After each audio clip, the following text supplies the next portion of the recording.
So if you look at the border, he can eliminate, as an emergency order, eliminate the catch and release that the Biden administration has had instituted. Basically, this was where somebody comes illegally across the border. They kind of note down that they came across the border and then release them into the United States. So that will end today. It ended at noon today.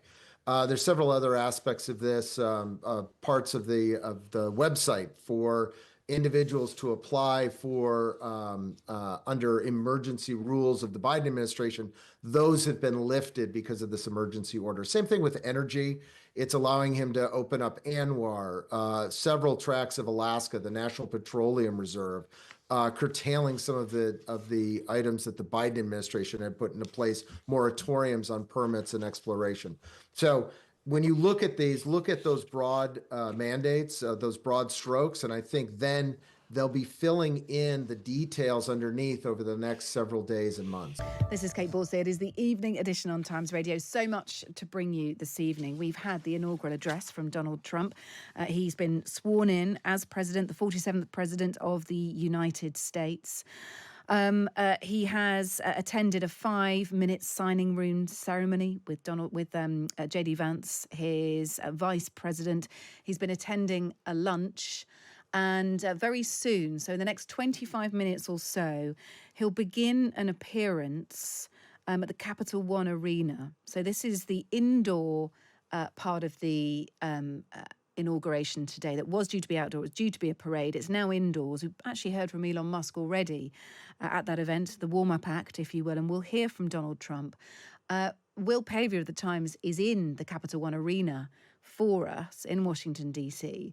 And he says there's a desk on the stage, and on that desk, Donald Trump is expected to sign live in front of an audience of his supporters, crowds of supporters, 20,000 or so. He's expected to sign his executive orders, which will range from everything from immigration and the border to government reform, diversity and gender, and plenty more besides. Climate and energy, trade we'll hear about too. And we'll work through some of what we've heard from Donald Trump in his inaugural address so far today, because that gives us a big clue as to what we might see him sign on that stage in 25 minutes or so time, however that unfolds. We'll keep you across it on the station today and immediately with us here on the evening edition. We'll also take a dip into some of the other main news lines of the day as well.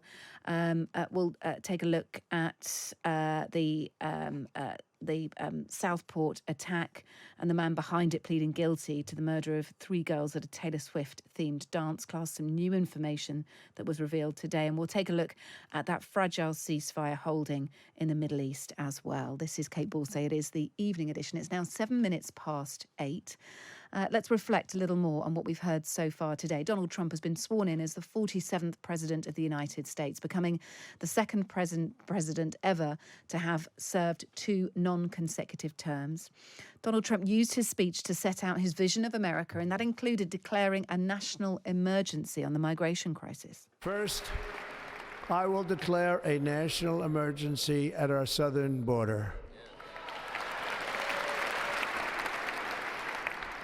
All illegal entry will immediately be halted, and we will begin the process of returning millions and millions of criminal aliens back to the places from which they came.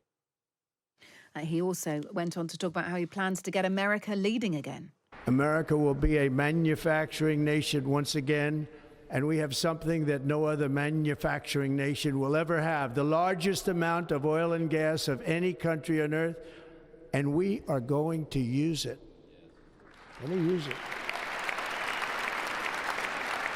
We will bring prices down, fill our strategic reserves up again, right to the top, and export American energy all over the world. We will be a rich nation again, and it is that liquid gold under our feet that will help to do it. Yeah, oil, of course, he means. But as always with Trump addresses, he talked of a radical and corruption establishment and years of failures. Was this American carnage Mark II? Well, let's speak to Mark Dubke, former White House Director of Communications to Donald Trump, who joined shortly after his first inauguration. Michael, good evening to you. Hi, good evening. I wonder um, if you were to enter that position again this time, so soon after his inauguration, how the setup at the White House, how the Donald Trump administration would be different. Yes, well, I think you're seeing the difference on day one. If you look at the executive orders that Trump signed in 2017, hours after taking office, there was one. We expect to see at least 100 today of executive orders and actions. In the first month in office, he only signed 12. I think part of that was the administration I was in, Trump 1.0. A lot of the individuals that were there, from the advisors to the lawyers, were new to government. He's been there. He's done that. Trump 2.0 is a lot faster, and I think it's going to go a lot deeper into the workings of government than Trump 1.0 did. Let's talk through some of his inaugural address, because parts of this, of course, will heavily indicate what we expect to see in those executive orders. We can't go through all 100 of them, but tell me what's been ringing out to you from what we've heard so far of Donald Trump. What is going to be significant? Yeah, I think there's a lot of broad strokes that you can look for. So when you see these national these emergencies, emergency orders at the border, emergency orders for energy, the reason that the president is doing that is because under emergency orders, he has broader power in order to affect some changes. So if you look at the border, he can eliminate, as an emergency order, eliminate the catch and release that the Biden administration had instituted. Basically, this was where somebody comes illegally across the border. They kind of note down that they came across the border and then release them into the United States. So that will end today. It ended at noon today. There's several other aspects of this, parts of the website for individuals to apply for under emergency rules of the Biden administration. Those have been lifted because of this emergency order. Same thing with energy. It's allowing him to open up ANWR, several tracts of Alaska, the National Petroleum Reserve, curtailing some of the items that the Biden administration had put into place, moratoriums on permits and exploration. So when you look at these, look at those broad mandates, those broad strokes, and I think then they'll be filling in the details underneath over the next several days and months. Yeah, look, the drill, baby, drill line that we've heard from him so often, he said again today. He's also said that he's going to scrap the so-called Green New Deal. That's this sort of series of Biden administration directives, regulations, programs that were aimed at boosting green jobs, encouraging, green businesses to come and set up in the United States, regulating the fossil fuel industry, limiting pollution. And a lot of what he says on climate and energy really appeals to a certain crowd. They think, yes, we do want to get our energy bills down. Of course, we want any restrictions on new oil and gas released immediately. Fine. But with the same hand, he is also going to cut huge swathes of industry and business sort of working behind the scenes, isn't he? Well, not really. I mean, a lot of what you were talking about there are also mandates that are going to be eliminated with the Green New Deal. One of the mandates was this forced march towards electrification of automobiles. While that in and of itself is probably inevitable and going to happen, there are large areas of the United States in which it's just not practical to have an electric vehicle because there aren't charging stations. I'm using this as one example. And the Biden administration was forcing folks to do that and get rid of the internal combustion engine. So I think what you're seeing is a more realistic, and as the president said, a common sense approach to the environment and to several of these regulations that were imposed by those who thought they knew better in Washington, D.C. He's also said today he's going to issue an order to form the Department of Government Efficiency, DOGE. This is the new advisory body aimed at cutting government costs, expected to be co-led by Elon Musk. But we've just heard this afternoon that that department will be subject to legal action as soon as it's sort of written into law. Well, that's the great thing about America. We when we're in opposition, I guess we like to file lawsuits. So yes, there is a group of folks that filed a restraining order, so to speak, on Doge, and Doge is being led by someone I'm sure you've never heard of in the UK, Elon Musk. But part of the goal here really is to go agency by agency and figure out what fat can be cut. We've had this in past periods in the United States before. The Simpson-Bowles Commission was one that was set up by Congress about 20 years ago, basically with the same mandate. Go through each agency and find out where there's inefficiency in spending. So that is what they're charged with. The other part is efficiency. We live in a brand new world, or a changing world, with technology, with AI, and how does that help government efficiency? So that'll all be under the mandate of Doge. Yeah, look, he spoke a little earlier. Just said this is what victory feels like. This is Donald Trump. This is Elon Musk addressing Trump supporters at the Capital One Arena. He's basically vowed to take his Department of Government Efficiency, Doge, to Mars. He said, which is sort of maybe a bit of a mix of policy, don't know. But look, governments around the world are going to be watching what Donald Trump does and Elon Musk does with Doge as an interesting exercise in government efficiency. It's a big problem for many governments around the world, including our own. Probably every government, especially democratic exactly that. government. Exactly Yes. that. Look, really good to speak to you, Michael Dubke, who's a former White House Director of Communications to Donald Trump. Really good to speak to you. Thank you for being with us. All right. Thank you so much. Thank you. Let's go to seek a Democrat opinion now. Of course, at the end of Joe Biden's presidency today, what will his legacy be and what does the Democrat Party do next? Well, Mo Vela is a former senior advisor to Biden and his former Director of Communications while he was vice president. Mo, thanks for being with us. It's a pleasure to be with you. Look, there's no nice way to say it. Donald Trump absolutely laid into Joe Biden and the previous administration during the first third of his inaugural address today. And Joe Biden had to, politely sit through the whole thing. The only time he stood up and clapped was when mention of the Gaza ceasefire was made. Pretty humiliating for Joe Biden, do you think, or would he have expected that? Honestly, it could be viewed as humiliating for President Biden. But to be honest with you, it's unfortunate that Mr. Trump, used that speech to do that when I was hoping he would just take the high road, be positive and optimistic and hopeful and talk about what he plans to do, right? And so you don't need to bring another human being down in order to raise yourself or your purpose up. So look, I doubt President Biden was humiliated. I'm sure he's frustrated that people, will for a while maybe not give him the due credit that he deserves for some of his accomplishments, including today. But I think it's par for the course. He's been in the business for over 50 years.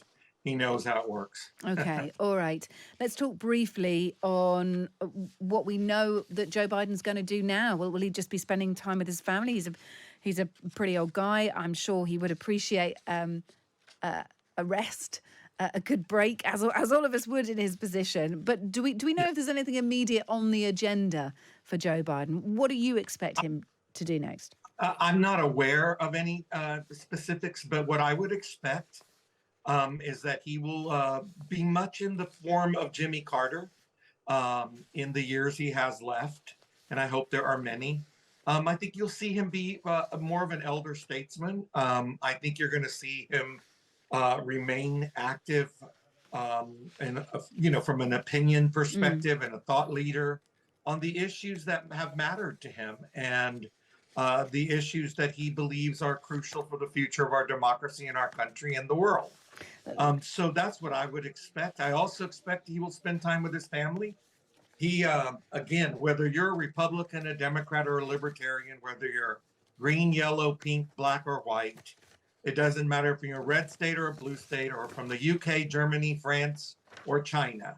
The one thing we all do to owe Mr. Biden is gratitude, frankly. Again, you don't have to agree with him. You don't even have to like him, but he did Okay. dedicate his entire adult life to our nation and to democracy and to international Yeah. relations. L- And for that, we should be grateful. Mo, but before you go, let's talk about Joe Biden's last act as president, issuing these sweeping preemptive pardons for several people, including the COVID response chief, Anthony Fauci. I mean, preemptive pardons are all about protecting someone. If, for example, Joe Biden feels that Donald Trump may come after Anthony Fauci, and certainly Trump's not been complimentary of his former Fauci, who worked with him within the White House setup in response to COVID. Mark Milley, as well, the former chairman of the Joint Chiefs of Staff, described Trump as a fascist to the core. He's had a preemptive pardon, and lots of members of Joe Biden's family as well. There may be people wondering if this is entirely fair. Is he abusing his power, or is this completely normal for Joe Biden to preemptively pardon members of his family? Well, to be honest with you, I'd like to separate the family from those others that he preemptively pardoned.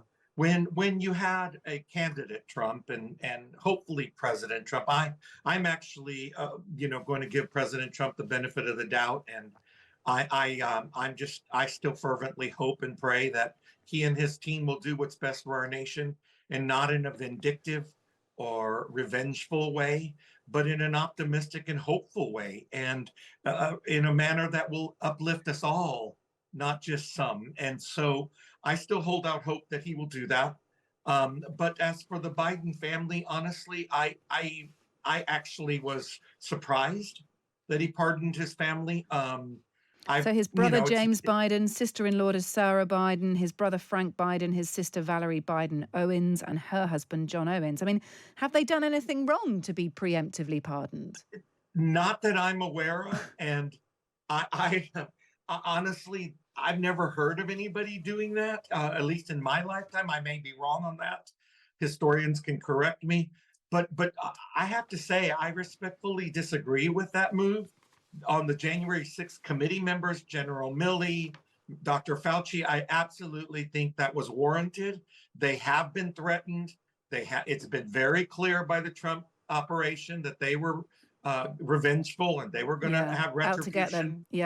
Yeah, out to get them. And so I understand those. I actually agree with those wholeheartedly, because those people were only serving our nation, and they did it with the best of their ability and with good intent. Okay. And so I agree with that. But the family, I have to tell you, I'm shocked. I'm surprised.